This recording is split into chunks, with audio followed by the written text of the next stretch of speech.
Chers amis, salutations. C'est un privilège que nous avons de nous rencontrer. Aujourd'hui, nous allons voir le thème de Daniel, Daniel le chapitre 2. Daniel chapitre 2, nous avons vu cette étude à travers la leçon de l'école du sabbat. D'une manière générale, Daniel chapitre 2, c'est un chapitre qui est compris. Daniel qui donne l'histoire des différentes nations, des différents royaumes qui allaient se succéder sur la terre, ça part de Babylone, jusqu'au temps de la fin, j'allais même dire jusqu'au moment où Dieu va établir son royaume, Dieu va susciter son royaume sur la terre. Mais avant d'arriver à ce texte de Daniel, nous allons lire un passage qui se trouve dans Témoignages pour l'école du sabbat. C'est la page 61. Ceux qui ont été appelés à enseigner ou à tenir un poste de responsabilité ne devraient pas se contenter du résultat de recherche faites par d'autres, mais examiner eux-mêmes toute vérité proposée. S'ils ne forment pas en eux cette habitude, connaissance et vie personnelle seront entachés de superficialité. Donc ne laissons pas les gens nous préparer des sujets, faire des recherches pour nous, et puis nous acceptons ce qu'on nous présente. C'est ce que veut nous dire la servante du Seigneur. Elle a écrit ça pour l'école du sabbat. Alors, j'ai beaucoup de respect pour l'école du sabbat parce que c'est Dieu qui l'a instituée, mais il n'est pas dit que tout ce qui va sortir dans le questionnaire sera forcément vrai. Et c'est pour cela qu'elle dit il nous faut faire des recherches aussi personnelles. Mais j'invite tous mes frères et sœurs, bien entendu, à faire la leçon de l'école sabbat, surtout il y a des sujets qui sont assez importants dedans. Donc, Daniel chapitre 2, à partir de ce chapitre, vous verrez qu'il y a une succession de royaumes. Donc, le premier royaume est symbolisé par un lion, qui symbolise, comme vous le savez, Babylone, le verset 38, qui va apparaître à l'écran, Daniel 2, verset 38, même si je peux le lire, et qui paraîtra aussi à l'écran, Daniel, les Mèdes et les Perses, qui symbolisent l'ours, Daniel 5, le verset 28 à 31, concernant la Grèce, Daniel chapitre 8, à partir du verset 21, et le quatrième animal, n'est-ce pas, on trouve dans Daniel le chapitre 5, Daniel le chapitre 7, j'allais dire, le verset 23 à 25. J'aurais pu dire le verset 7, etc., mais pour aller vite, verset 23 à 25. Donc, nous avons ces quatre royaumes-là, et le questionnaire a donné suffisamment d'informations dessus. Je n'ai rien à ajouter là-dessus. Maintenant, à l'époque des orteils, on a à partir du verset 41 qui apparaît à l'écran, 41 jusqu'au verset 43. Nous vivons à l'époque des 10 orteils, donc ça a été bien clair, on a bien expliqué ça, il n'y a pas de souci. Les 10 orteils, ce n'est pas seulement l'Europe, c'est vrai à l'époque l'Europe avait énormément de colonies, c'était l'Europe qui régnait un peu partout. Mais les 10 orteils, il faut voir ça plus loin que l'Europe, il faut voir la terre entière. Dieu dit il n'y aura pas d'union. Maintenant, nous sommes à l'époque des républiques. Bien. Mais là où je voulais insister avec vous, mes amis, c'est quand nous allons aborder maintenant le verset 44, 45 de Daniel, le chapitre 2. Nous lisons. Dans le temps de ces rois, le Dieu des cieux suscitera un royaume qui ne sera jamais détruit et qui ne passera point sous la domination d'un autre peuple. Il brisera et anéantira tous ces royaumes-là et lui-même subsistera éternellement. C'est ce qu'indique la pierre que tu as vue se détacher de la montagne sans le secours d'aucune main et qui a brisé le fer, les reins, l'argile, l'argent et l'or. Le grand Dieu a fait connaître au roi ce qui doit arriver après cela. Le songe est véritable et son explication est certaine. Nous allons quand même voir le verset 34 à 35. Tu regardais lorsqu'une pierre se détacha sans le secours d'aucune main, frappa les pieds de fer et d'argile de la statue et les mit en pièces. Alors le fer, l'argile, les reins, l'argent et l'or furent brisés ensemble et devinrent comme la balle qui s'échappe d'un nerf en été. Le vent les emporta et nulle trace n'en fut retrouvée. Mais la pierre qui avait frappé la statue devint une grande montagne et remplit toute la terre. Résumons la vision. Les frères et sœurs, avant d'interpréter une prophétie, il nous faut comprendre la vision. Daniel voit une pierre qui se détache d'une montagne. La pierre, elle frappe les pieds de la statue. Après avoir frappé les pieds de la statue, la pierre, elle devient une grande montagne. Ayant ça à l'esprit. Tout cela se fera dans le temps de ces rois. Et j'insiste, dans le temps de ce roi, pas après le temps de ce roi, pas avant le temps de ce roi, dans le temps de ce roi. Dans le temps de ce roi, qu'est-ce qui se passera? Une pierre va se détacher d'une montagne. Dans le temps de ce roi, une pierre va frapper les pieds de la statue. Dans le temps de ce roi, la pierre deviendra une grande montagne. C'est ce que nous dit le texte. On n'a rien encore interprété. C'est ce que Daniel voit. Quand on regarde les dessins qui nous sont proposés quand on présente Daniel chapitre 2, notez que on voit une pierre qui se détache du ciel, qui vient du ciel. La Bible ne parle pas du ciel. Bon, je suppose qu'on a interprété.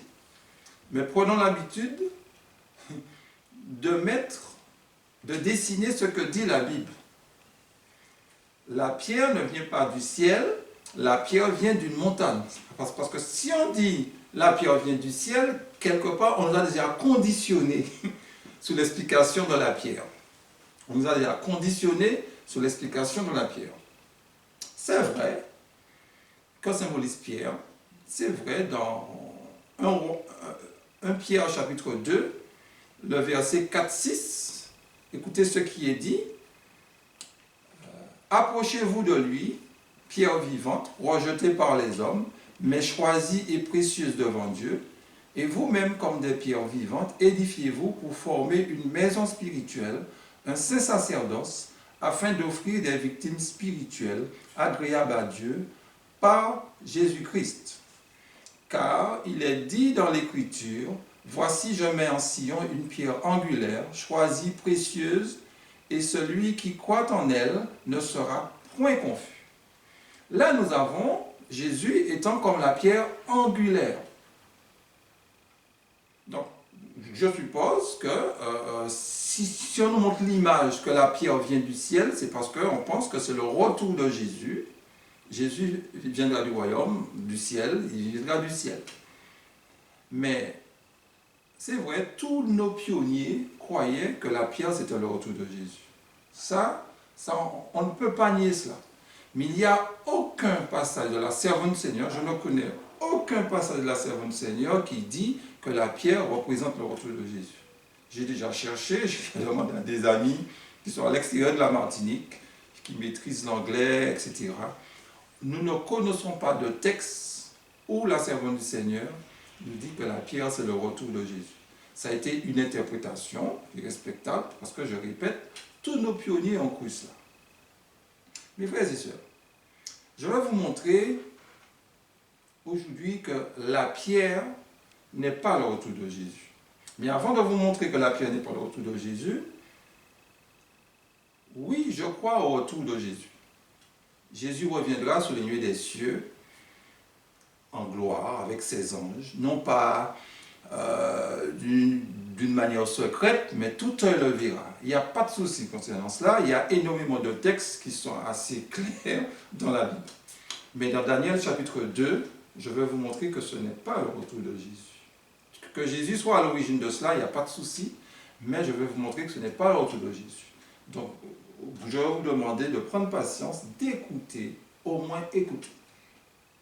Le premier texte que je vais vous proposer concernant la pierre, parce que nous étudions la pierre qui se détache de la montagne, le premier texte que je vais vous montrer se trouve dans Zacharie, le chapitre 12, n'est-ce pas, le verset 3. Écoutez ce qui est dit. En ce jour-là, je ferai de Jérusalem une pierre pesante pour tous les peuples. Tous ceux qui la soulèveront seront meurtris et toutes les nations de la terre s'assembleront contre elle. Zacharie 12. Là, c'est une prophétie, un jour, il faudrait que l'on la fasse. En ce jour-là, Dieu va faire quoi? Je ferai de Jérusalem, quoi? Une pierre pesante pour tous les peuples. Tous ceux qui vont soulever cette pierre pesante, l'inspiration nous dit, seront meurtris. Et dans d'autres traductions, vous avez seront brisés. Je dis bien brisés, meurtris. Toute la terre s'assembleront, n'est-ce pas? Toutes les nations de la terre s'assembleront contre la pierre. Ce chapitre ne s'est jamais accompli, mes amis. Jérusalem, les nations vont, toutes les nations, je ne parle pas de Babylone, je ne parle pas de la Grèce, je ne parle pas de Rome, toutes les nations vont se rassembler contre une pierre, vont essayer de la soulever, c'est un symbole. La pierre est symbolique, mais la pierre symbolise Jérusalem. La pierre qui est là n'est pas Jésus. Et cette pierre-là va écraser les nations. Toutes les nations qui vont essayer de la soulever, cette pierre-là va les écraser. Donc là, nous avons une prophétie biblique. Un autre texte. Nous venons de voir, la pierre va mettre en pièces toutes les nations. Ça ressemble un peu à Daniel 2. Ok? De même qu'on a vu le royaume de Babylone, de Médée-Perse, de la Grèce, de Rome, le royaume qui est symbolisé comme la pierre, les nations doivent aussi la voir, cette pierre. Dans Jérémie 51, le verset 19 à 23. Et là, nous allons mieux comprendre pourquoi la pierre va briser les nations. Qu'est-ce que cela veut dire, briser les nations? Jérémie 51, le verset 19 à 23. Écoutez ce qui est dit. Celui qui est la part de Jacob n'est pas comme elle, car c'est lui qui a tout formé, et Israël est la tribu de son héritage. L'Éternel des armées est son nom. Tu as été pour moi un marteau, un instrument de guerre. J'ai brisé par toi des nations, par toi j'ai détruit les royaumes, par toi j'ai brisé le cheval et son cavalier, par toi j'ai brisé le char et celui qui était dessus, par toi j'ai brisé l'homme et la femme, par toi j'ai brisé le vieillard et l'enfant, par toi j'ai brisé le jeune homme et la jeune fille, par toi j'ai brisé le berger et son troupeau, par toi j'ai brisé le laboureur et ses bœufs, par toi j'ai brisé le gouvernement et les chefs. J'aime pas cette version, parce que le temps là est au passé. Donc ça ne va pas refléter la pensée originale. Alors, la Bible Darby que vous avez à la maison, vous allez la prendre. Bien, si vous avez la Bible King James, dans un moteur de recherche, vous allez trouver ça sur Internet. Alors, je vais lire la version King James. Écoutez ce qui est dit. La portion de Jacob n'est pas comme elle, car il est celui qui a formé toutes choses, et Israël est le bâton de son héritage. Le Seigneur des armées est son nom. Tu es ma hache de bataille et mes armes de guerre, car avec toi, je mettrai en pièces les nations, et avec toi, je détruirai les royaumes, et avec toi, je mettrai en pièces le cheval et son cavalier, et avec toi, je mettrai en pièces le chariot et celui qui le monte. Avec toi, je mettrai en pièces l'homme et la femme, Et avec toi, je mettrai en pièces l'homme âgé et le jeune. Et avec toi, je mettrai en pièces jeune homme et jeune fille.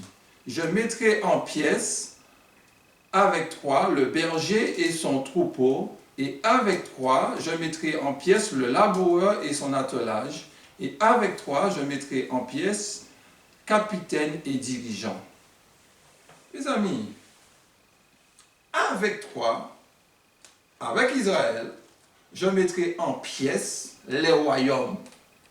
Ça ne s'est jamais accompli, c'est au futur. La version seconde que vous avez entre les mains, mes amis, elle ne reflète pas la pensée. Puisque dans la version seconde, nous avons quoi? C'est au passé. Mais je suis désolé, le texte est au futur. Parce que si on veut mettre ça au passé, on va chercher, on ne va pas trouver à quel moment que cela s'est accompli. À la limite, on dirait, quand les enfants d'Israël sortaient d'Égypte et se dirigeaient vers la terre promise, et c'est pas possible. C'est pas possible. À l'époque de Jérémie, ce n'était pas encore accompli. Donc, c'est dans le futur. Avec toi Israël, voilà ce que je ferai. Alors, comment expliquer que Dieu va détruire les nations? Certes, on ne va pas détruire les nations, écraser, je ne sais quoi. Détruire les nations veut simplement dire, je vais revenir sur ça un peu plus tard, c'est la prédication de l'évangile. La prédication de l'évangile, je vous montrerai plus tard, que les nations n'auront aucun pouvoir sur nous. Nous serons revêtus de la puissance du Saint-Esprit. Et aucune nation ne va dominer. Dieu parle de son Église. Quand on parle d'Israël, on ne parle pas du peuple que Netanyahou est en train de régner là. Non. Quand on parle d'Israël, on parle d'Israël spirituel, en particulier de notre Église, mais lors du grand cri. Lors du grand cri, nous allons écraser les nations, non pas dans le sens qu'on pense, écraser, tout va s'écouler, mais quand nous allons prêcher le grand cri, vous allez voir qu'est-ce qui va se passer. Je vais vous montrer tous ces versets-là. Donc, avec toi, je briserai les royaumes. C'est simplement, c'est qu'au moment du grand cri, les nations vont trembler devant nous. Nous serons revêtus de la puissance du Saint-Esprit. Personne ne va nous résister, mes amis. Avant le retour de Jésus, Jésus veut donner au monde une image de son caractère. Nous avons vu ça d'une manière partielle avec les apôtres, mais cela va se renouveler, mais avec plus de puissance. Alors, nous allons quand même, avant de revenir sur la pierre, nous allons chercher l'explication de la montagne. Parce que la pierre, elle vient de la montagne. Elle ne vient pas du ciel, mais elle vient de la montagne.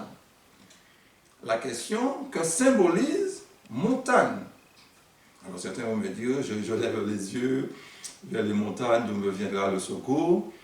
Mais l'inspiration nous dit que la pierre, quand elle sort de la montagne, elle frappe les pieds de la statue et elle redevient une grande montagne. Alors si on dit que la montagne représente le ciel, il faudrait dire que quand Jésus revient, il va établir un royaume sur la terre. Quand Jésus vient, au témoin d'un doute, Jésus n'établit pas de royaume sur la terre. Nous montons à la rencontre du Seigneur Jésus et nous montons faire 1000 ans dans le ciel. Ce n'est qu'après les 1000 ans, Dieu va établir un royaume sur la terre. Et si Dieu établit son royaume sur la terre après les 1000 ans, dans le temps de ces rois, n'a pas de sens. Quand Jésus vient, le temps de ces rois est terminé. Ça sera le temps de Dieu. Donc après les 1000 ans, Dieu ne peut pas, on ne peut pas appliquer l'expression dans le temps de ces rois. Dans le temps de ces rois, Dieu va susciter un royaume. Ce royaume est symbolisé comme étant une pierre. La pierre sort de la montagne. Donc, que représente, la montagne? Excusez-moi, Daniel, le chapitre, d'abord, Ésaïe, chapitre 2, le verset 2 à 3. Il est dit, « Il arrivera dans la suite des temps que la montagne de la maison de l'Éternel sera fondée sur le sommet des montagnes, qu'elle s'élèvera par-dessus les collines, et que des peuples y afflueront. Des nations s'y rendront en foule et diront, « Venez et montons à la montagne de l'Éternel, à la maison du Dieu de Jacob, afin qu'il nous enseigne ses voies, et que nous marchions dans ses sentiers, car de Sion sortira la loi, et de Jérusalem la parole de Dieu. » Notez que c'est une prophétie qui s'accomplira à la suite des temps, à la fin des temps, tout dépend des traductions, où des nations iront sur la montagne qui est appelée la montagne de la maison de l'Éternel. Et de cette montagne sortira la loi. On sait très bien, on ne voit pas du mont Sinaï là. Cette montagne qui va enseigner la loi, qui est appelée la maison, n'est autre que le peuple de Dieu. N'est autre que le peuple de Dieu. Donc, montagne là représente Église, peuple de Dieu. Je reprends le texte s'il le faut. Il arrivera dans la suite des temps que la montagne de la maison de l'Éternel sera au sommet des montagnes, qui veut dire que l'Église de Dieu, à la fin des temps, sera au sommet de toutes les églises. Maintenant, on a du mal à reconnaître l'Église de Dieu. Hein? On a du mal à reconnaître l'Église de Dieu. Mais bientôt, personne ne va se poser la question. Personne ne nous dira, comme nous sommes dans le champ, parce que ça m'arrive, oui, mais quelle preuve que vous avez que l'Église est adventiste, etc., etc. Personne, mais bientôt, personne ne va se poser la question. La vérité, elle sera claire, limpide. Donc, nous avons un premier texte qui parle de la montagne. Un second texte, j'aurais énormément de textes pour vous donner concernant la montagne, mais je vous donne seulement que deux.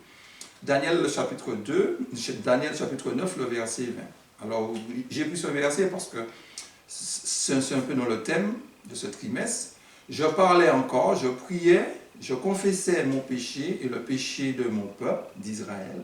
Je présentais mes supplications à l'Éternel, mon Dieu, en faveur de la sainte montagne de mon Dieu. Daniel présente les péchés en faveur de la sainte montagne de Dieu. Est-ce qu'une montagne a péché? Non, c'est le peuple qui a péché. Alors, on peut philosopher, on peut dire oui, le temple était sur une montagne, la montagne de Sion, etc. Mais c'est en faveur de la montagne. Donc il associait le territoire, mais aussi au peuple qui avait péché. Donc, la montagne là, nous avons deux textes. La montagne qui symbolise le peuple de Dieu. Le fait que la pierre maintenant va se détacher de la montagne, elle va frapper les pieds de la statue, mais le texte nous dit que cette pierre-là cette pierre deviendra une grande montagne. Donc si on nous dit montagne symbolise l'Église, un peuple, donc au temps de la fin, quelle Église que Dieu a? Dans le temps de ses rois, à la fin des temps, quelle est l'Église de Dieu? Quand on prend Apocalypse, le chapitre 2, 3, en particulier le chapitre 3, le verset 14, on parle de la Odyssée. Donc la montagne qui est mentionnée dans Daniel chapitre 2 parlait de notre Église, mes amis. Et le fait que la pierre va se détacher sans le secours d'aucune main, je vais vous montrer le verset plus tard, c'est un criblage de cette grande montagne. On parle juste d'une pierre. Mais à travers cette pierre-là, Jésus va se glorifier. Parce que cette pierre-là, qu'est-ce qu'elle va faire? Elle va frapper les pieds de la statue et rapidement, elle deviendra une grande montagne, une deuxième montagne, une grande église. Parce que quand vous mettez sous une pierre, pierre sur pierre, ça devient une grande montagne. Mes frères et sœurs, lisons ensemble dans Daniel chapitre 2, le verset 35. Il est dit, je reprends le texte, tu regardas lorsqu'une pierre se détacha sans le secours d'aucune main, frappa les pieds de fer et d'argile et de la statue et les mit en pièces. Il continue, alors le fer, l'argile, les reins, l'argent et l'or furent brisés ensemble et devinrent comme la balle qui s'échappe d'un air en été. Le vent les emporta.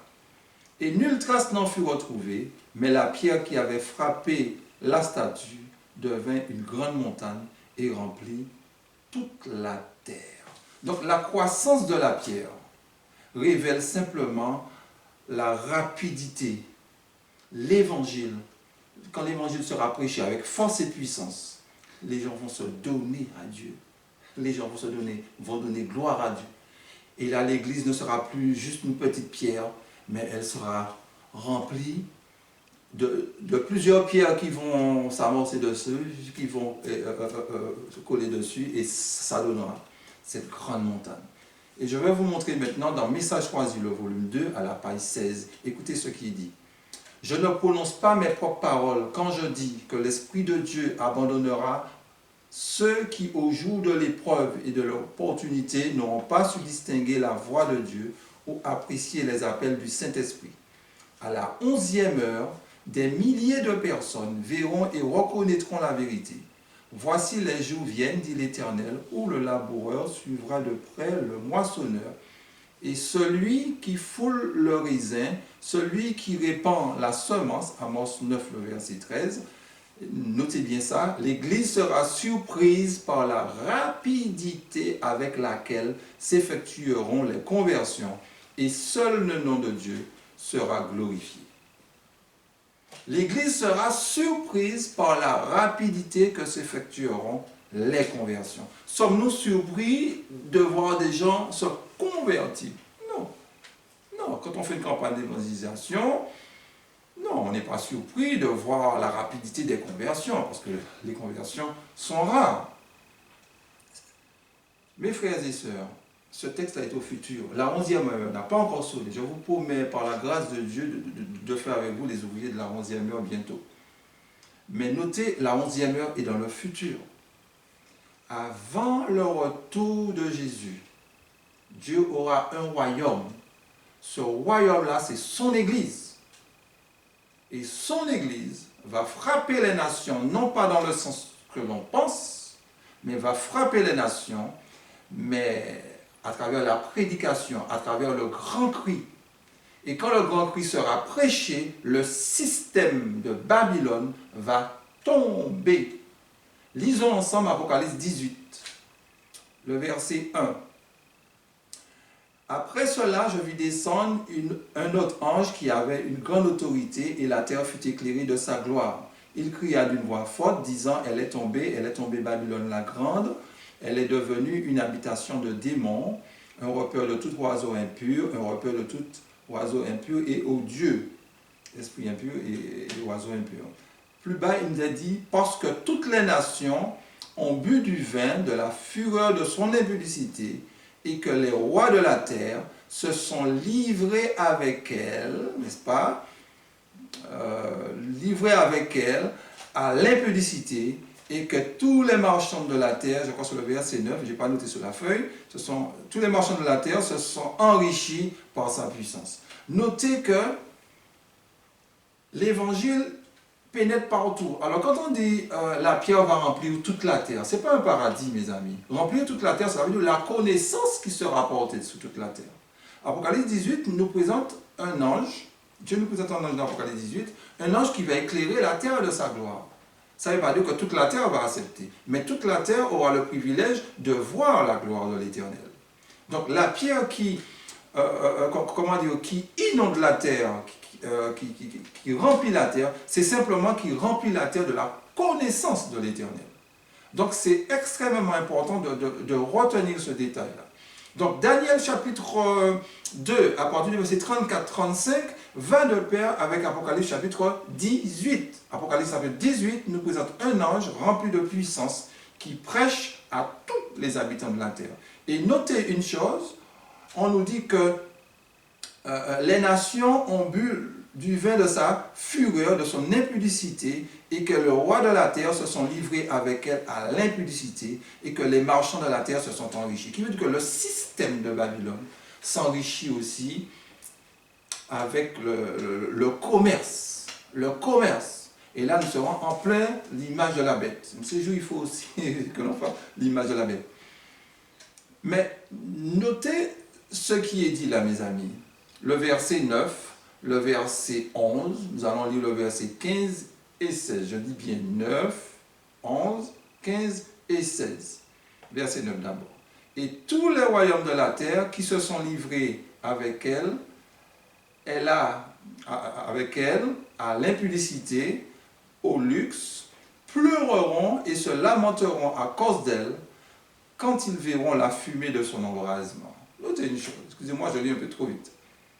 Tous les rois de la terre, on peut dire rois, présidents, qui se sont livrés avec elle, ce elle-là, c'est Babylone, ce système économique et religieux, politique. Se sont livrés avec elle au luxe, vont faire quoi? Vont pleurer et se lamenteront. Pourquoi? Le verset plus bas dit, se tenant éloignés de la crainte de son tourment, et ils diront, malheur, malheur, la grande ville Babylone, la ville puissante, en une seule heure est venu ton jugement. C'est le système, mes amis, qui va tomber. Et plus bas, il nous dit, et les marchands de la terre pleurent et sont dans le deuil à cause d'elle, parce que personne n'achète leur cargaison. Les marchands de ces choses qui se sont enrichis par elle se tiendront éloignés dans la crainte de son tourment. Ils pleureront et seront dans le deuil et diront, malheur, malheur, la grande ville qui était vêtue de fin lin, de pourpre et d'écarlate, et parée d'or, de pierres précieuses et de perles. En une seule heure, tant de richesses ont été détruites. Donc, quand l'ange d'Apocalypse 18, quand notre Église va prêcher lors de l'image de la bête, le grand cri, nous allons faire chuter le système économique du monde, mes amis. Puisque la Bible nous dit, les marchands de la terre, les rois vont pleurer. Avant le retour de Jésus, il faut que les nations puissent voir que ni le communisme, ni le capitalisme, ni quel que soit le régime politique ne va marcher. Il faut que l'homme, avant le retour de Jésus, voit qu'il a fait fausse route, mes amis. Donc la pierre, oui, Jésus reviendra sur les nuées des cieux, il n'y a pas de souci à ce niveau. Mais Daniel, le chapitre 2, ne traite pas du retour de Jésus. Daniel, le chapitre 2, nous présente le peuple de Dieu en conquérant, le peuple de Dieu qui va prêcher avec force et puissance, et devant eux, les nations vont trembler. Donc le peuple de Dieu, mes amis, c'est vous et moi, mes amis. Dieu est en train de parler de nous. Dieu est en train de dire que notre Église, l'Église adventiste, Dieu va se servir d'elle. Par toi, je briserai les nations. Non pas aller se battre avec les nations, mais cette bataille-là, c'est une bataille spirituelle. C'est la prédication de l'Évangile. Donc, dans Premier écrit, la page 15, c'est pour faire ressortir le royaume que Dieu va susciter. Je dis bien susciter dans le temps de ses rois. Regardez ce que dit encore la Seine Seigneur à la page 15. Nous entendîmes bientôt la voix de Dieu semblable au bruit des oiseaux annonçant le jour et l'heure du retour de Jésus. Les justes vivants, au nombre de 144 000, reconnurent et comprirent la voix, alors que les méchants la prirent pour le tonnerre et un tremblement de terre. Lorsque Dieu annonça le temps, il répandit sur nous le Saint-Esprit, nos visages furent illuminés et reflétèrent la gloire de Dieu, comme celui de Moïse, alors qu'il descendait sur le mont Sinaï. Donc, nous saurons même le jour où Jésus reviendra. Nous saurons même quand Jésus reviendra, mes amis. Donc, l'église adventiste n'est pas n'importe quelle église. Peut-être que nous allons à l'église, nous prenons ça à la légère, mes amis. Mais quand Dieu a suscité le message des 3 anges, c'est pour qu'il puisse éclairer la terre de sa gloire. Et quand la prédication de l'évangile sera terminée, on saura même quand Jésus reviendra. Pour le moment, personne ne sait quand Jésus reviendra. Personne ne sait. Et une autre fois, je vais vous parler encore de Daniel 12, pour pouvoir appuyer ce que je dis. Alors, quelques textes avant de conclure, pour vous prouver que Dieu se servira de son Église, et les peuples qui seront en face de nous auront peur de nous. Alors, dans certains passages de la Sermon du Seigneur, on trouve des passages où le peuple est sous la défensive, où le peuple fuit dans les montagnes. Dans d'autres passages de l'Énoite, on trouvera où le peuple adventiste est conquérant. Il faudrait un jour que l'on analyse tous ces textes-là pour pouvoir bien les classer. Joël chapitre 2, le verset 1 à 11. Sonnez de la trompette en Sion, faites-la retentir sur toute ma montagne sainte, que tous les habitants du pays tremblent, car le jour de l'Éternel vient, car il est proche, jour de ténèbres et d'obscurité, jour de ténèbres et de brouillard. Il vient comme l'aurore se répand sur les montagnes. Voici un peuple nombreux et puissant, tel qu'il n'y a jamais eu et qu'il n'y en aura jamais dans la suite des âges. Devant lui est un feu dévorant et derrière lui une flamme brûlante. Le pays était auparavant comme un jardin d'Éden et depuis c'est un désert affreux, rien ne lui échappe. À les voir, on dirait des chevaux, et ils courent comme des cavaliers. À les entendre, on dirait un bruit de chars sous le sommet des montagnes où ils bondissent. On dirait un pétillement de la flamme du feu quand elle consume le chaume. C'est comme une armée puissante qui se prépare au combat. Devant eux, les peuples tremblent, tous les visages pâlissent, ils s'élancent comme des guerriers, ils escaladent les murs comme des gens de guerre, chacun va son chemin sans s'écarter de sa route, ils ne se pressent point les uns les autres, car chacun son rang, ils se précipitent à travers les traits sans arrêter leur marche. Ils se répandent dans la ville, courent sur les murailles, entrent dans les maisons, entre dans les fenêtres comme un voleur. Devant eux, la terre tremble, les cieux sont ébranlés, le soleil et la lune s'obscurcissent, et les étoiles retirent leur éclat. L'Éternel fait entendre sa voix devant son armée, car son camp est immense, et l'exécuteur de sa parole est puissant, car le joug de l'Éternel est grand, il est terrible, qui pourra soutenir? Un jour, je vous promets de revenir sur Joël 2. Mais ce qu'il faut retenir, Joël nous parle du jour de l'Éternel. Quand on parle du jour de l'Éternel, on pense tout de suite au retour de Jésus. On a raison de penser comme ça. Mais Joël 2 va plus loin. Joël, c'est fini? Joël continue. Joël nous dit que Joël nous présente un peuple qui est nombreux, qui est puissant. Ce peuple, en face de ce peuple, les peuples vont trembler. Un peuple qui est puissant. Donc, ce n'est pas le retour de Jésus. Le jour de l'Éternel, Joël ne voit pas Jésus revenir. Donc, le jour de l'Éternel ne veut pas forcément dire que le retour de Jésus. Donc, parce que Joël voit un peuple nombreux et puissant. Et devant eux, le verset 6 nous dit, devant eux, les peuples tremblent. Verset 6, tous les visages pâlissent. Donc, lors du grand cri, les nations auront peur de nous. Les peuples vont trembler. Alors, vous avez vu que la pierre va écraser les nations, non pas physiquement, mais spirituellement, parce que l'évangile sera prêché et le système économique va s'effondrer, mes amis. Va s'effondrer, voilà le mot. Ok? Donc, sans le secours d'aucune main, n'est autre que le criblage. Sans le secours d'aucune main, c'est Dieu qui va délivrer notre Église. Notre Église est en souffrance. L'Église est pauvre, misérable, aveugle et nue. Dieu est en train de nous appeler individuellement. Dieu appelle à un réveil et une réforme. Mais à un moment donné, Dieu sera obligé de trier. Dieu va cribler. Dans Amos, le chapitre 9, il est dit, « Voici, je donnerai mes ordres, je secouerai la maison d'Israël parmi les nations, comme on secoue avec le crible, sans qu'il tombe à terre un seul grain. Tous les pécheurs de mon peuple mourront par l'épée. Ceux qui disent le malheur n'approchera pas, ne nous atteindra pas. » Mes amis, Amos, qu'est-ce qu'il voit?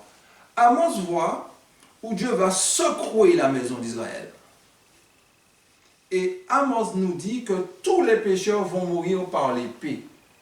Ne me parlez pas quand Babylone est entrée en Juda. C'est parce que quand Babylone est entrée dans Juda, il a emmené que bon que mauvais, entre guillemets.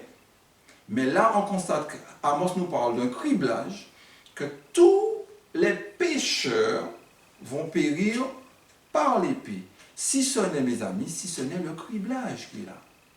Le criblage. Donc la pierre qui se détache sans le secours d'aucune main, c'est Dieu qui fera ça. La pierre qui va frapper les pieds de la statue, ça sera sans le secours d'aucune main, c'est parce que Dieu va se glorifier à travers nous.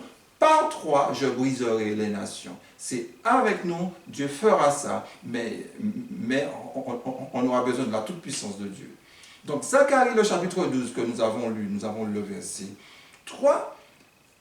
Lisez chez vous le verset 8. On va quand même le lire. En ce jour-là, l'Éternel protégera les habitants de Jérusalem, et le faible parmi eux sera dans ce jour comme David. La maison de David sera comme Dieu, comme l'ange de l'Éternel, devant eux. Donc notez que l'Église est appelée la maison de David. La maison de David, je sais qu'il y a certains, et la conférence générale essaie de dire que nous sommes dans le mouvement de David Koresh, on fait une confusion. Non mes amis, non mes amis.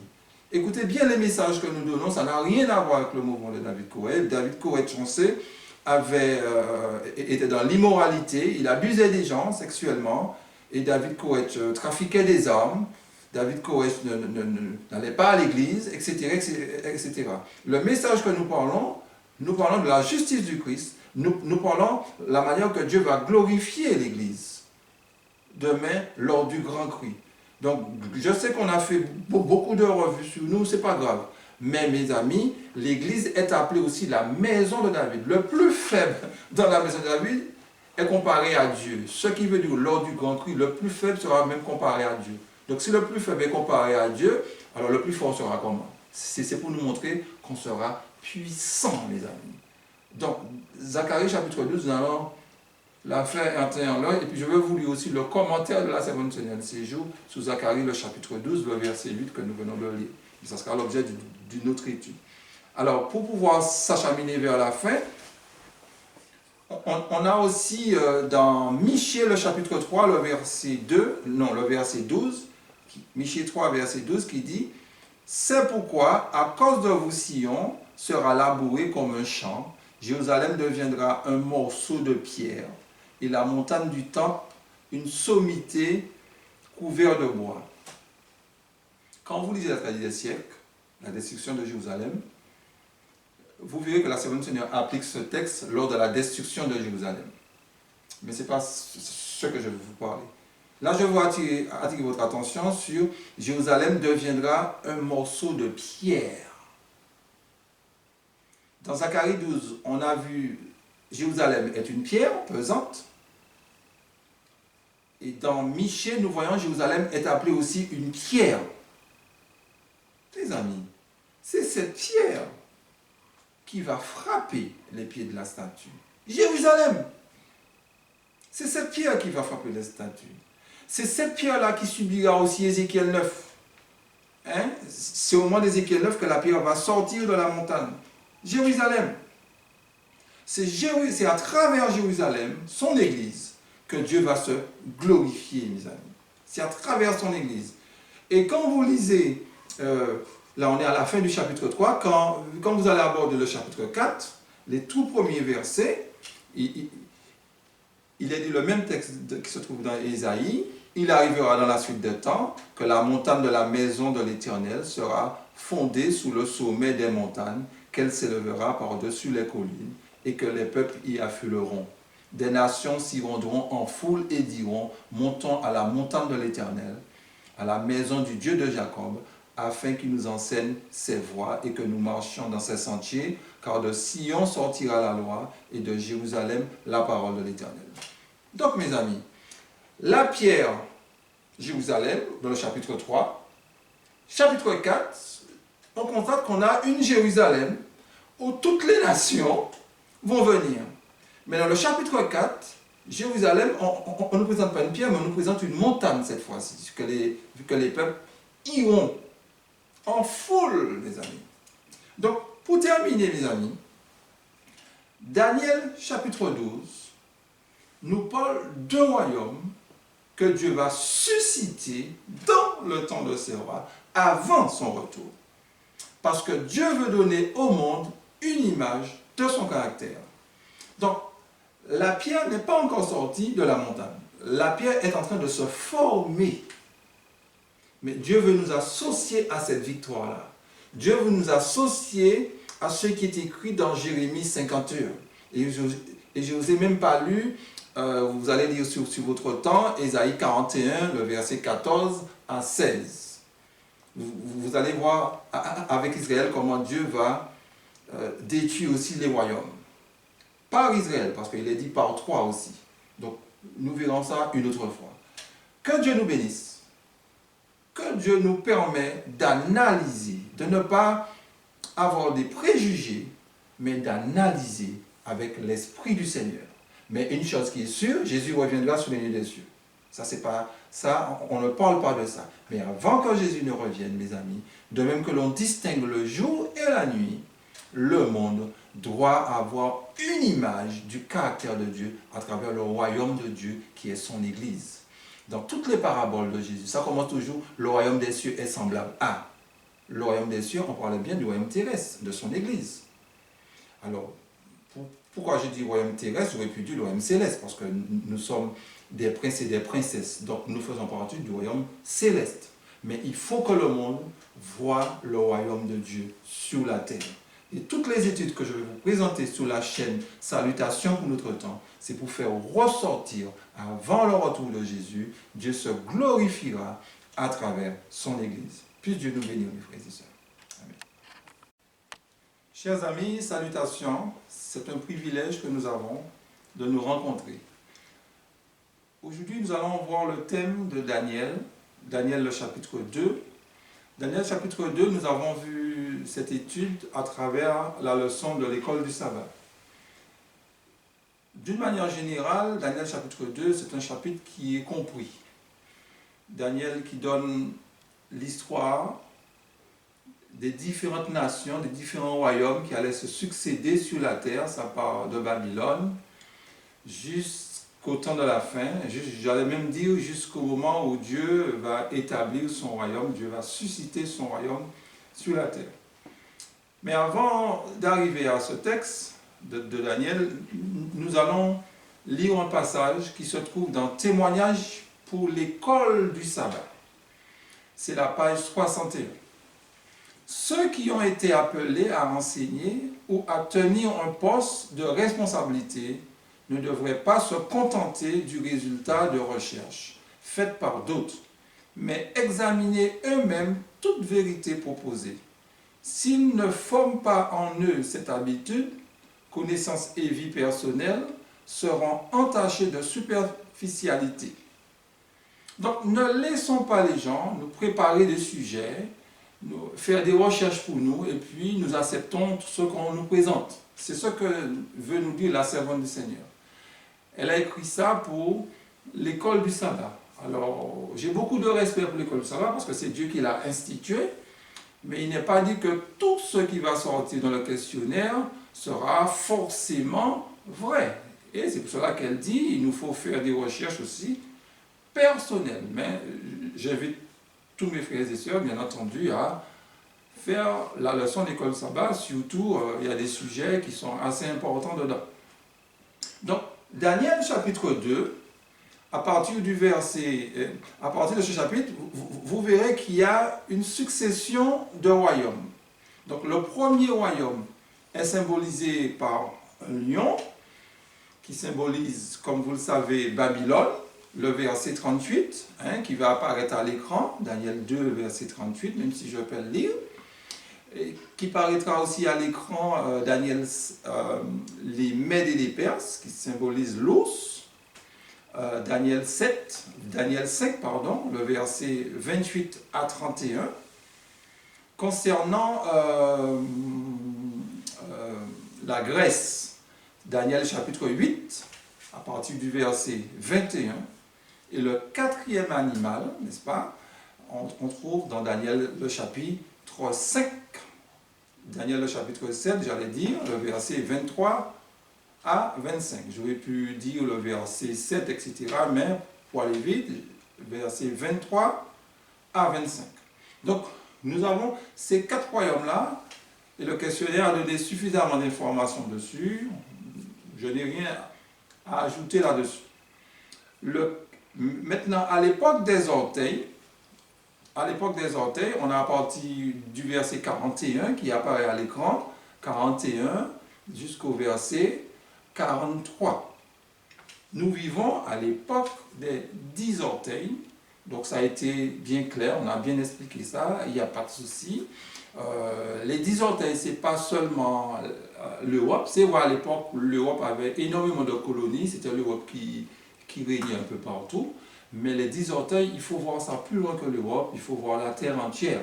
Dieu dit il n'y aura pas d'union. Maintenant, nous sommes à l'époque des républiques. Bien. Mais là où je voulais insister avec vous, mes amis, c'est quand nous allons aborder maintenant le verset 44, 45 de Daniel, le chapitre 2. Nous lisons. Dans le temps de ces rois, le Dieu des cieux suscitera un royaume qui ne sera jamais détruit et qui ne passera point sous la domination d'un autre peuple.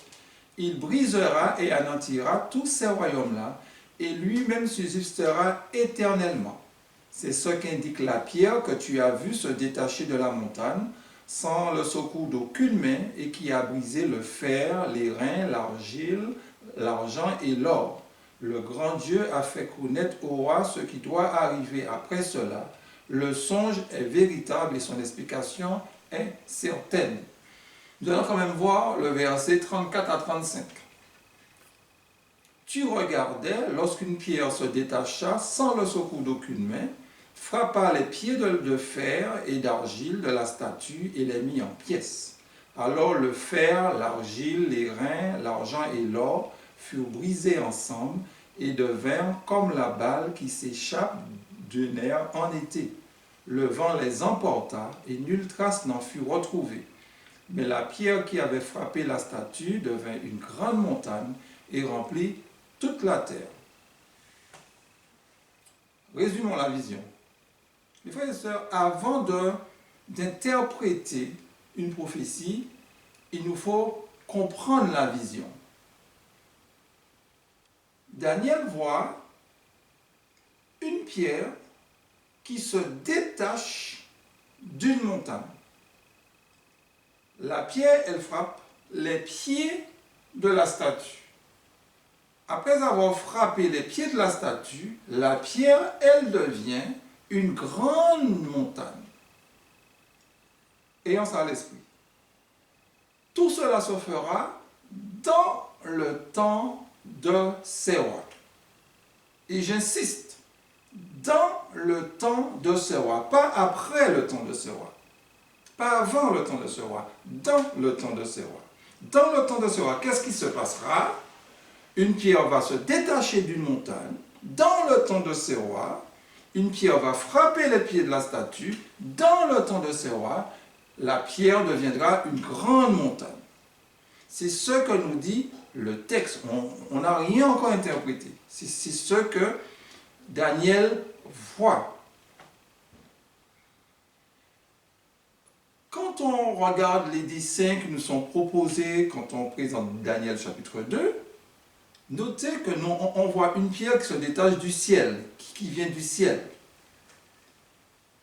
La Bible ne parle pas du ciel. Bon, je suppose qu'on a interprété. Mais prenons l'habitude de dessiner ce que dit la Bible. La pierre ne vient pas du ciel, la pierre vient d'une montagne. Parce que si on dit la pierre vient du ciel, quelque part, on nous a déjà conditionné sous l'explication de la pierre. On nous a déjà conditionné sous l'explication de la pierre.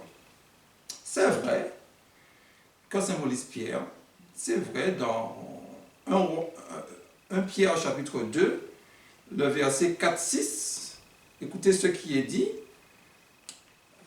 Approchez-vous de lui, pierre vivante, rejetée par les hommes, mais choisie et précieuse devant Dieu, et vous-même comme des pierres vivantes, édifiez-vous pour former une maison spirituelle, un saint sacerdoce, afin d'offrir des victimes spirituelles agréables à Dieu par Jésus-Christ.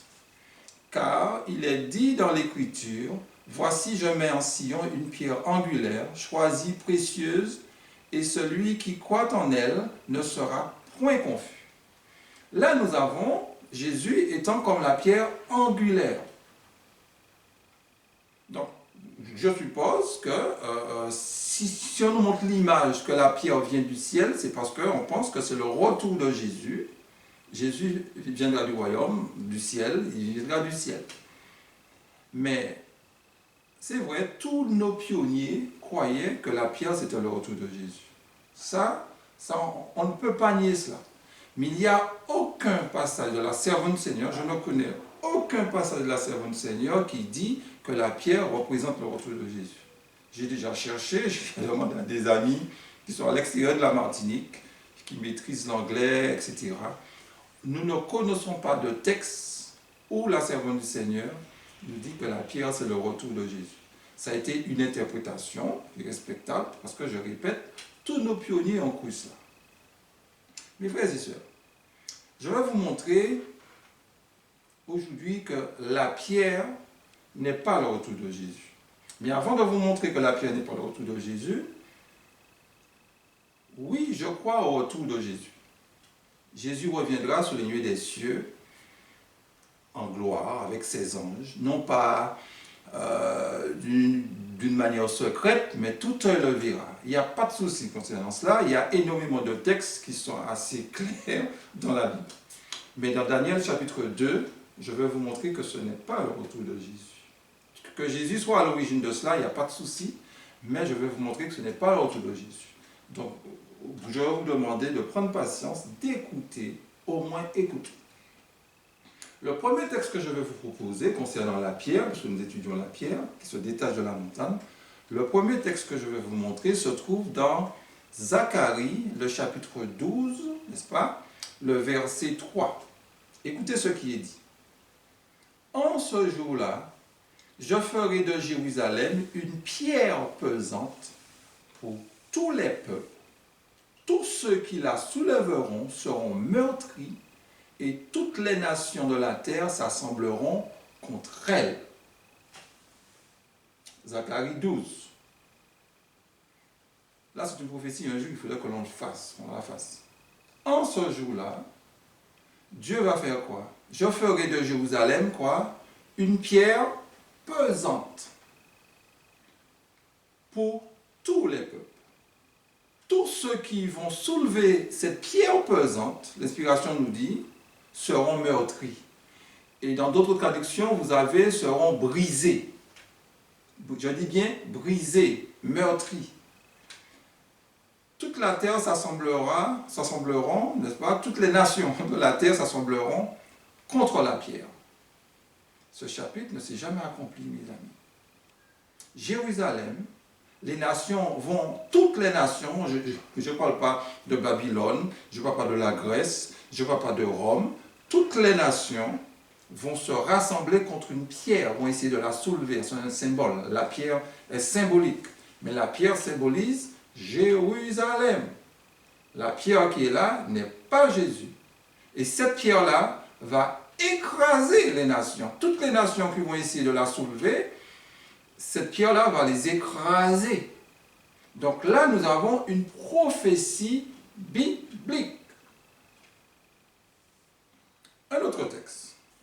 Nous venons de voir, la pierre va mettre en pièces toutes les nations. Ça ressemble un peu à Daniel 2. Ok? De même qu'on a vu le royaume de Babylone, de Médée-Perse, de la Grèce, de Rome, le royaume qui est symbolisé comme la pierre, les nations doivent aussi la voir, cette pierre. Dans Jérémie 51, le verset 19 à 23. Et là, nous allons mieux comprendre pourquoi la pierre va briser les nations. Qu'est-ce que cela veut dire, briser les nations? Jérémie 51, le verset 19 à 23. Écoutez ce qui est dit. Celui qui est la part de Jacob n'est pas comme elle, car c'est lui qui a tout formé, et Israël est la tribu de son héritage. L'Éternel des armées est son nom. Tu as été pour moi un marteau, un instrument de guerre. J'ai brisé par toi des nations, par toi j'ai détruit les royaumes, par toi j'ai brisé le cheval et son cavalier, par toi j'ai brisé le char et celui qui était dessus, par toi j'ai brisé l'homme et la femme, par toi j'ai brisé le vieillard et l'enfant, par toi j'ai brisé le jeune homme et la jeune fille, par toi j'ai brisé le berger et son troupeau, par toi j'ai brisé le laboureur et ses bœufs, par toi j'ai brisé le gouvernement et les chefs. J'aime pas cette version, parce que le temps là est au passé.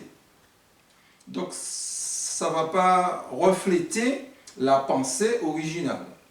Alors, la Bible Darby que vous avez à la maison, vous allez la prendre. Ou bien si vous avez la Bible King James, dans un moteur de recherche, vous allez trouver ça sur Internet. Alors, je vais lire la version King James. Écoutez ce qui est dit.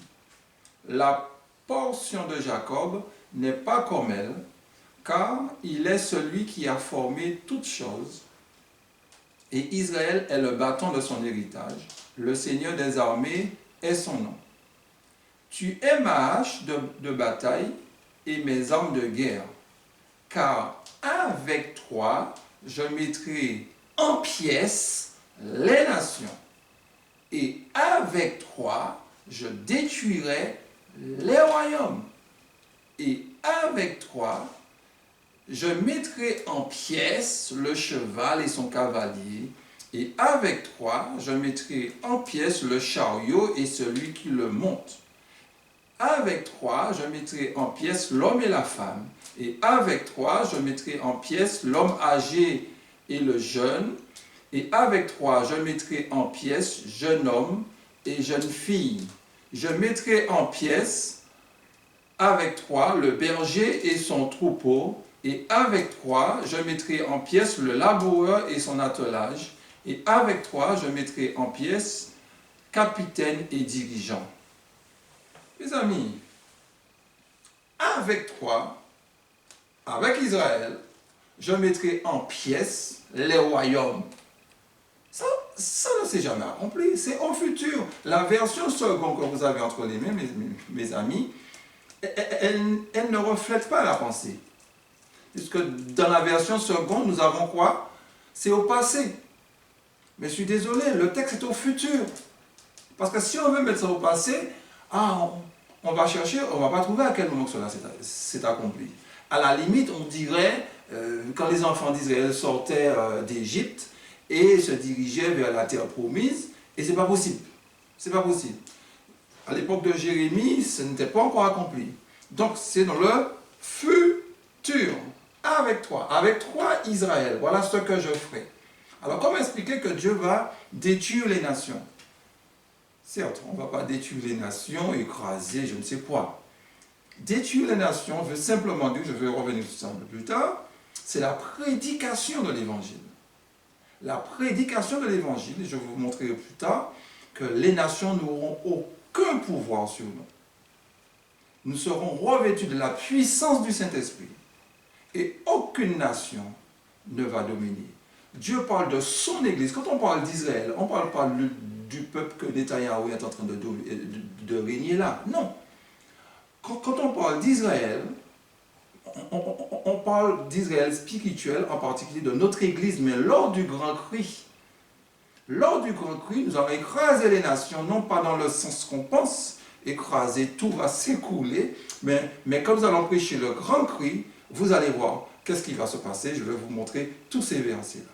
Donc, avec toi, je briserai les royaumes. C'est simplement, c'est qu'au moment du grand cri, les nations vont trembler devant nous. Nous serons revêtus de la puissance du Saint-Esprit. Personne ne va nous résister, mes amis. Avant le retour de Jésus, Jésus veut donner au monde une image de son caractère. Nous avons vu ça d'une manière partielle avec les apôtres, mais cela va se renouveler, mais avec plus de puissance. Alors, nous allons quand même, avant de revenir sur la pierre, nous allons chercher l'explication de la montagne. Parce que la pierre, elle vient de la montagne. Elle ne vient pas du ciel, mais elle vient de la montagne. La question, que symbolise montagne? Alors certains vont me dire, je lève les yeux vers les montagnes d'où me viendra le secours. Mais l'inspiration nous dit que la pierre, quand elle sort de la montagne, elle frappe les pieds de la statue. Et elle redevient une grande montagne. Alors si on dit que la montagne représente le ciel, il faudrait dire que quand Jésus revient, il va établir un royaume sur la terre. Quand Jésus vient, au témoin d'un doute, Jésus n'établit pas de royaume sur la terre. Nous montons à la rencontre du Seigneur Jésus et nous montons faire 1000 ans dans le ciel. Ce n'est qu'après les 1000 ans, Dieu va établir un royaume sur la terre. Et si Dieu établit son royaume sur la terre après les 1000 ans, dans le temps de ce roi, n'a pas de sens. quand Jésus vient, le temps de ce roi est terminé. Ça sera le temps de Dieu. Donc après les 1000 ans, Dieu ne peut pas, et on ne peut pas appliquer l'expression dans le temps de ces rois. Dans le temps de ces rois, Dieu va susciter un royaume. Ce royaume est symbolisé comme étant une pierre. La pierre sort de la montagne. Donc, que représente, pardon, la montagne? Excusez-moi, Daniel, le chapitre, d'abord, Ésaïe, chapitre 2, le verset 2 à 3. Il est dit, « Il arrivera dans la suite des temps que la montagne de la maison de l'Éternel sera fondée sous le sommet des montagnes, qu'elle s'élèvera par-dessus les collines, et que des peuples y afflueront. Des nations s'y rendront en foule et diront, venez et montons à la montagne de l'Éternel, à la maison du Dieu de Jacob, afin qu'il nous enseigne ses voies, et que nous marchions dans ses sentiers, car de Sion sortira la loi, et de Jérusalem la parole de Dieu. » Notez que c'est une prophétie qui s'accomplira à la suite des temps, à la fin des temps, tout dépend des traductions, où des nations iront sur la montagne, qui est appelée la montagne de la maison de l'Éternel. Et de cette montagne sortira la loi. On sait très bien, on ne voit pas du mont Sinaï là. Cette montagne qui va enseigner la loi, qui est appelée la maison, n'est autre que le peuple de Dieu. N'est autre que le peuple de Dieu. Donc, montagne là représente Église, peuple de Dieu. Je reprends le texte s'il le faut. Il arrivera dans la suite des temps que la montagne de la maison de l'Éternel sera au sommet des montagnes, qui veut dire que l'Église de Dieu, à la fin des temps, sera au sommet de toutes les églises. Maintenant, on a du mal à reconnaître l'Église de Dieu. On a du mal à reconnaître l'Église de Dieu. Mais bientôt, personne ne va se poser la question. Personne ne nous dira, comme nous sommes dans le champ, parce que ça m'arrive, oui, mais quelle preuve que vous avez que l'Église est adventiste, etc., etc. Personne, mais bientôt, personne ne va se poser la question. La vérité, elle sera claire, limpide. Donc, nous avons un premier texte qui parle de la montagne. Un second texte, j'aurais énormément de textes pour vous donner concernant la montagne, mais je vous donne seulement que deux. Daniel, le chapitre 2, Daniel, chapitre 9, le verset 20. Alors, j'ai pris ce verset parce que c'est un peu dans le thème de ce trimestre. Je parlais encore, je priais, je confessais mon péché et le péché de mon peuple, d'Israël. Je présentais mes supplications à l'Éternel, mon Dieu, en faveur de la sainte montagne de mon Dieu. Daniel présente les péchés en faveur de la sainte montagne de Dieu. Est-ce qu'une montagne a péché? Non, c'est le peuple qui a péché. Alors, on peut philosopher, on peut dire oui, le temple était sur une montagne, la montagne de Sion, etc. Mais non, c'est en faveur de la montagne. Donc il associait le territoire, mais aussi au peuple qui avait péché. Donc, la montagne là, nous avons deux textes. La montagne qui symbolise le peuple de Dieu.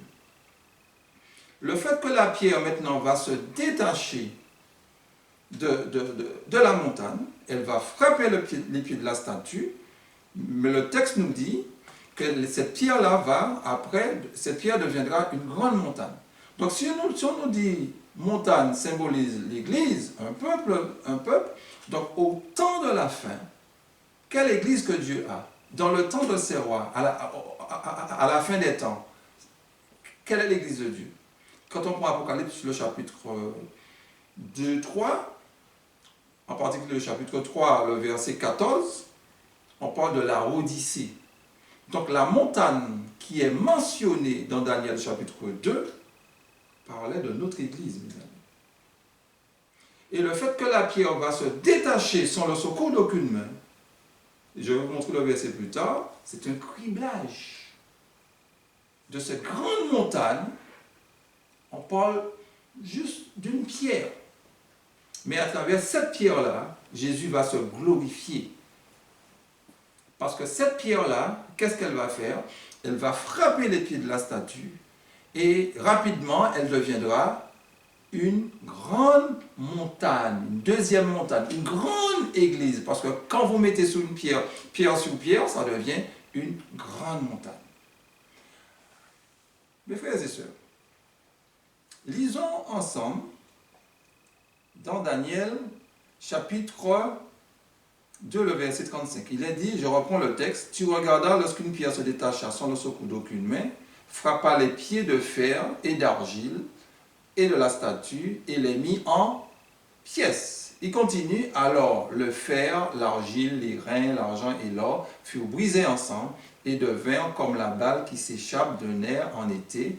Le vent les emporta et nulle trace n'en fut retrouvée, mais la pierre qui avait frappé la statue devint une grande montagne et remplit toute la terre.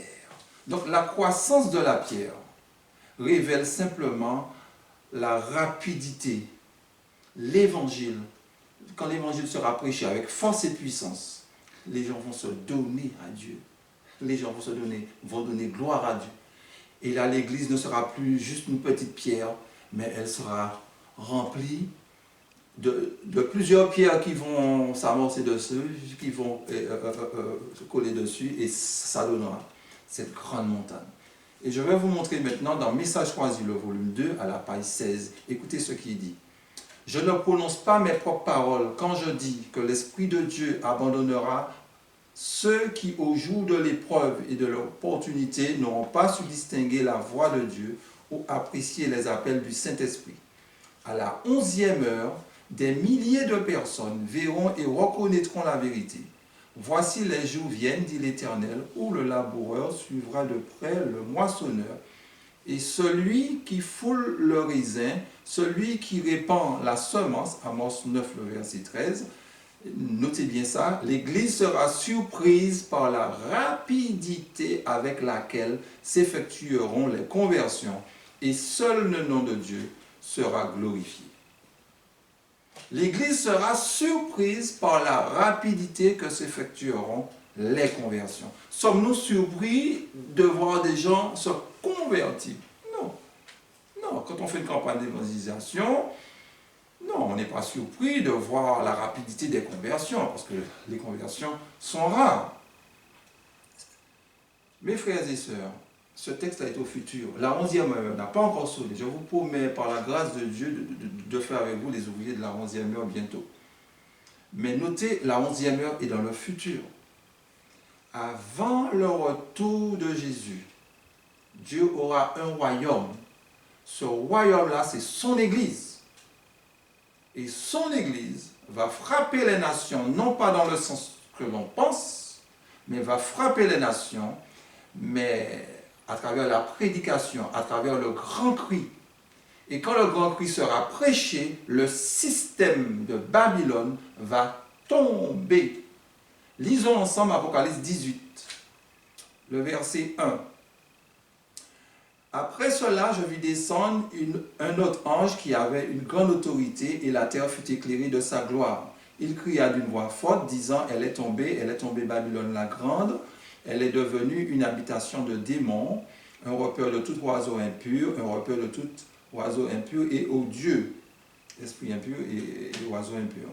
Plus bas, il nous est dit, parce que toutes les nations ont bu du vin de la fureur de son impudicité, et que les rois de la terre se sont livrés avec elle, n'est-ce pas, livrés avec elle à l'impudicité, et que tous les marchands de la terre, je crois sur le verset 9, je n'ai pas noté sur la feuille, tous les marchands de la terre se sont enrichis par sa puissance. Notez que l'évangile pénètre partout. Alors quand on dit la pierre va remplir toute la terre, ce n'est pas un paradis, mes amis. Remplir toute la terre, ça veut dire la connaissance qui sera portée sur toute la terre. Apocalypse 18 nous présente un ange, Dieu nous présente un ange dans Apocalypse 18, un ange qui va éclairer la terre de sa gloire. Ça ne veut pas dire que toute la terre va accepter, mais toute la terre aura le privilège de voir la gloire de l'Éternel. Donc la pierre qui inonde la terre, qui remplit la terre, c'est simplement qui remplit la terre de la connaissance de l'Éternel. Donc c'est extrêmement important de retenir ce détail-là. Donc Daniel chapitre 2, à partir du verset 34-35, va de pair avec Apocalypse chapitre 18. Apocalypse chapitre 18 nous présente un ange rempli de puissance qui prêche à tous les habitants de la terre. Et notez une chose, on nous dit que les nations ont bu du vin de sa fureur, de son impudicité, et que le roi de la terre se sont livrés avec elle à l'impudicité, et que les marchands de la terre se sont enrichis. Qui veut dire que le système de Babylone s'enrichit aussi avec le commerce. Le commerce. Et là, nous serons en plein l'image de la bête. Ces jours, il faut aussi que l'on fasse l'image de la bête. Mais notez ce qui est dit là, mes amis. Le verset 9, le verset 11, nous allons lire le verset 15 et 16. Je dis bien 9, 11, 15 et 16. Verset 9 d'abord. Et tous les royaumes de la terre qui se sont livrés avec elle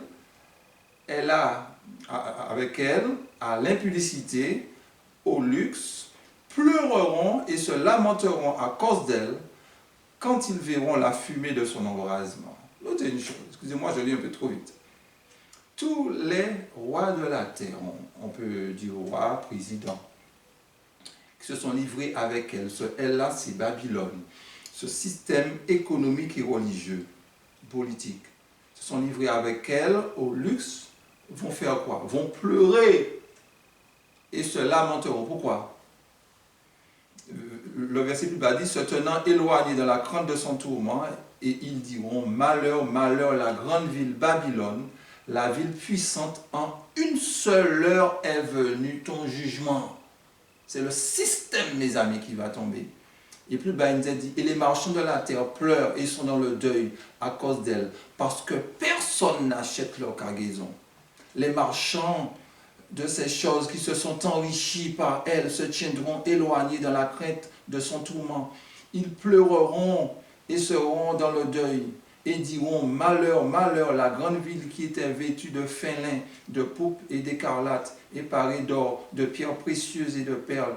En une seule heure, tant de richesses ont été détruites.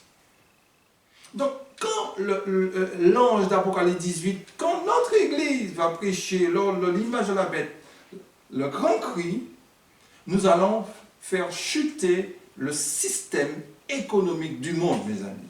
Puisque la Bible nous dit, les marchands de la terre, les rois vont pleurer. Avant le retour de Jésus, il faut que les nations puissent voir que ni le communisme, ni le capitalisme, ni quel que soit le régime politique ne va marcher. Il faut que l'homme, avant le retour de Jésus, voit qu'il a fait fausse route, mes amis. Donc la pierre, oui, Jésus reviendra sur les nuées des cieux, il n'y a pas de souci à ce niveau. Mais Daniel, le chapitre 2, ne traite pas du retour de Jésus. Daniel, le chapitre 2, nous présente le peuple de Dieu en conquérant, le peuple de Dieu qui va prêcher avec force et puissance, et devant eux, les nations vont trembler. Donc le peuple de Dieu, mes amis, c'est vous et moi, mes amis. Dieu est en train de parler de nous. Dieu est en train de dire que notre Église, l'Église adventiste, Dieu va se servir d'elle. Par toi, je briserai les nations. Non pas aller se battre avec les nations, mais cette bataille-là, c'est une bataille spirituelle. C'est la prédication de l'Évangile. Donc, dans Premier écrit, la page 15, c'est pour faire ressortir le royaume que Dieu va susciter. Je dis bien susciter dans le temps de ses rois. Regardez ce que dit encore la Seine Seigneur à la page 15. Nous entendîmes bientôt la voix de Dieu semblable au bruit des oiseaux annonçant le jour et l'heure du retour de Jésus. Les justes vivants, au nombre de 144 000, reconnurent et comprirent la voix, alors que les méchants la prirent pour le tonnerre et un tremblement de terre.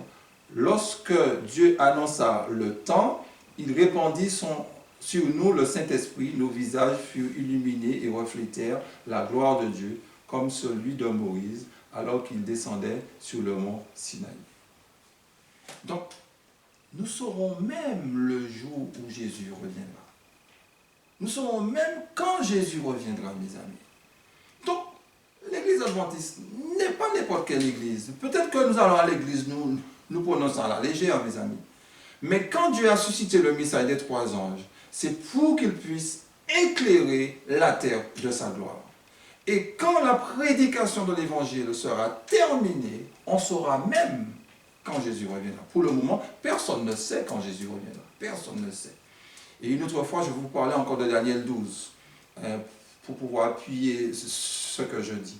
Alors, quelques textes avant de conclure, pour vous prouver que Dieu se servira de son Église et les peuples qui seront en face de nous auront peur de nous.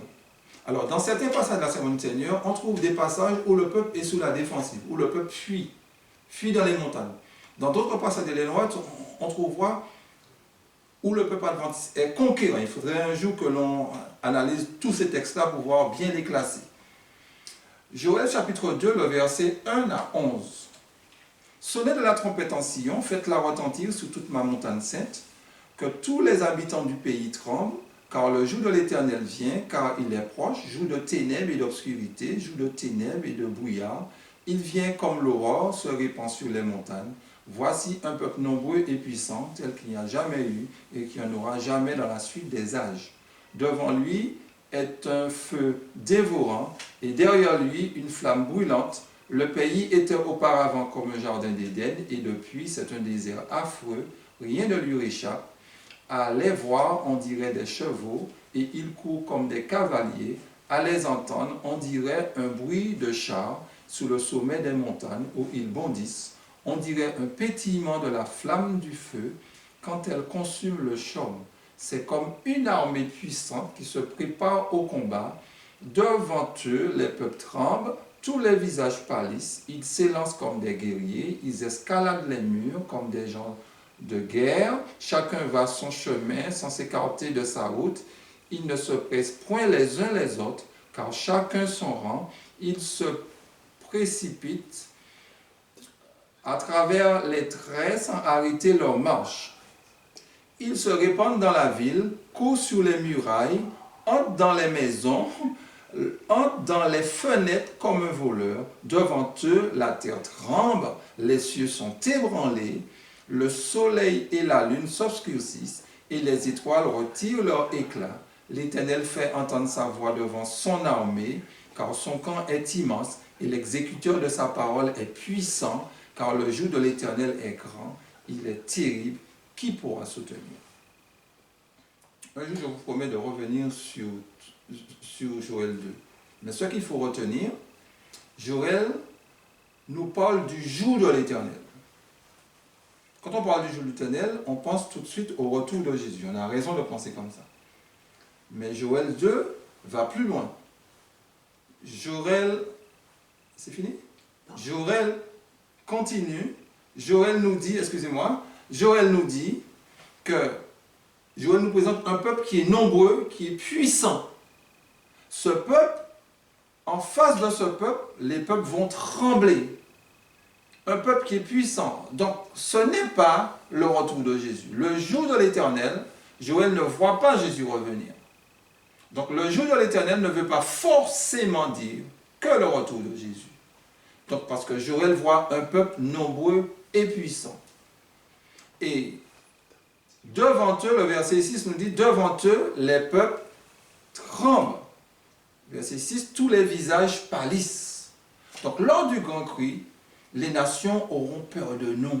Les peuples vont trembler. Alors, vous avez vu que la pierre va écraser les nations, non pas physiquement, mais spirituellement, parce que l'évangile sera prêché et le système économique va s'effondrer, mes amis. Va s'effondrer, voilà le mot. Ok?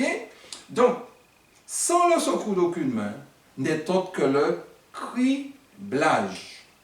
Sans le secours d'aucune main, c'est Dieu qui va délivrer notre Église. Notre Église est en souffrance. L'Église est pauvre, misérable, aveugle et nue. Dieu est en train de nous appeler individuellement. Dieu appelle à un réveil et une réforme. Mais à un moment donné, Dieu sera obligé de trier. Dieu va cribler. Dans Amos, le chapitre 9,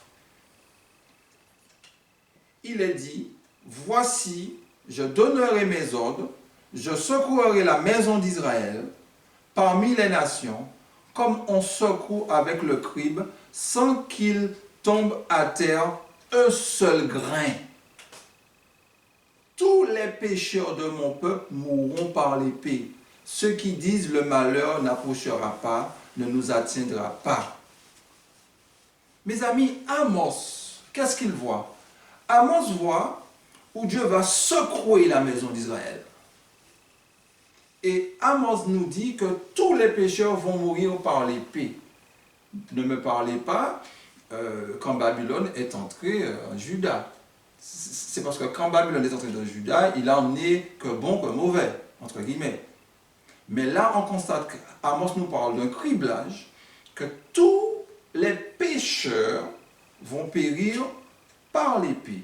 Si ce n'est, mes amis, si ce n'est le criblage qui est là. Le criblage. Donc la pierre qui se détache sans le secours d'aucune main, c'est Dieu qui fera ça. La pierre qui va frapper les pieds de la statue, ça sera sans le secours d'aucune main, c'est parce que Dieu va se glorifier à travers nous. Par trois, je briserai les nations. C'est avec nous, Dieu fera ça, mais on aura besoin de la toute-puissance de Dieu. Donc Zacharie, le chapitre 12 que nous avons lu le verset 3. Lisez chez vous le verset 8, on va quand même le lire. En ce jour-là, l'Éternel protégera les habitants de Jérusalem, et le faible parmi eux sera dans ce jour comme David. La maison de David sera comme Dieu, comme l'ange de l'Éternel devant eux. Donc notez que l'Église est appelée la maison de David. La maison de David, je sais qu'il y a certains, et la Conférence générale essaie de dire que nous sommes dans le mouvement de David Koresh, on fait une confusion. Non, mes amis, non, mes amis. Écoutez bien les messages que nous donnons, ça n'a rien à voir avec le mouvement de David Koresh. David Koresh, on sait, était dans l'immoralité, il abusait des gens sexuellement, et David Koresh trafiquait des armes, David Koresh n'allait pas à l'église, etc., etc.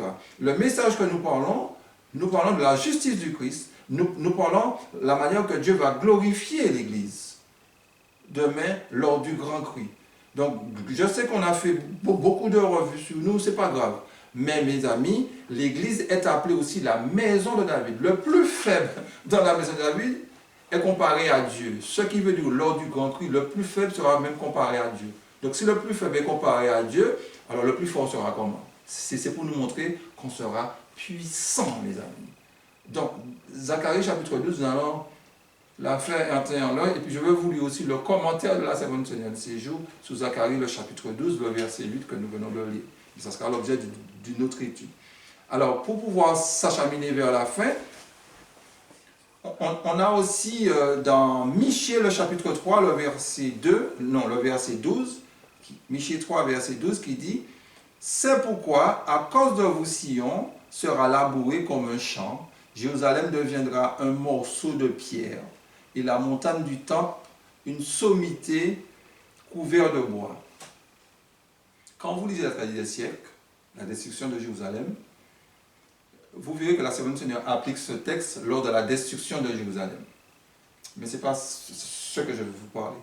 Là, je veux attirer votre attention sur Jérusalem deviendra un morceau de pierre. Dans Zacharie 12, on a vu Jérusalem est une pierre pesante.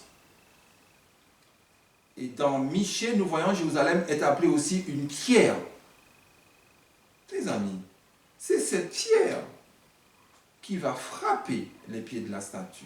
Jérusalem, c'est cette pierre qui va frapper les statues. C'est cette pierre-là qui subira aussi Ézéchiel 9. Hein? C'est au moment d'Ézéchiel 9 que la pierre va sortir de la montagne. Jérusalem. C'est à travers Jérusalem, son église, que Dieu va se glorifier, mes amis. C'est à travers son église.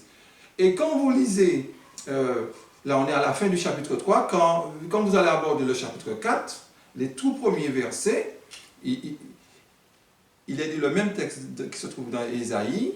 Il arrivera dans la suite des temps que la montagne de la maison de l'Éternel sera fondée sous le sommet des montagnes, qu'elle s'élèvera par-dessus les collines, et que les peuples y afflueront. Des nations s'y rendront en foule et diront, montons à la montagne de l'Éternel, à la maison du Dieu de Jacob, afin qu'il nous enseigne ses voies et que nous marchions dans ses sentiers, car de Sion sortira la loi et de Jérusalem la parole de l'Éternel. Donc mes amis, la pierre Jérusalem, dans le chapitre 3, chapitre 4, on constate qu'on a une Jérusalem où toutes les nations vont venir. Mais dans le chapitre 4, Jérusalem, on ne présente pas une pierre, mais on nous présente une montagne cette fois-ci, que les peuples iront en foule, les amis. Donc, pour terminer, mes amis, Daniel chapitre 12 nous parle d'un royaume que Dieu va susciter dans le temps de ses rois, avant son retour. Parce que Dieu veut donner au monde une image de son caractère. Donc, la pierre n'est pas encore sortie de la montagne. La pierre est en train de se former. Mais Dieu veut nous associer à cette victoire-là. Dieu veut nous associer à ce qui est écrit dans Jérémie 51. Et je ne vous ai même pas lu, vous allez lire sur votre temps, Ésaïe 41, le verset 14 à 16. Vous allez voir avec Israël comment Dieu va détruire aussi les royaumes. Par Israël, parce qu'il est dit par trois aussi. Donc, nous verrons ça une autre fois. Que Dieu nous bénisse. Que Dieu nous permet d'analyser, de ne pas avoir des préjugés, mais d'analyser avec l'Esprit du Seigneur.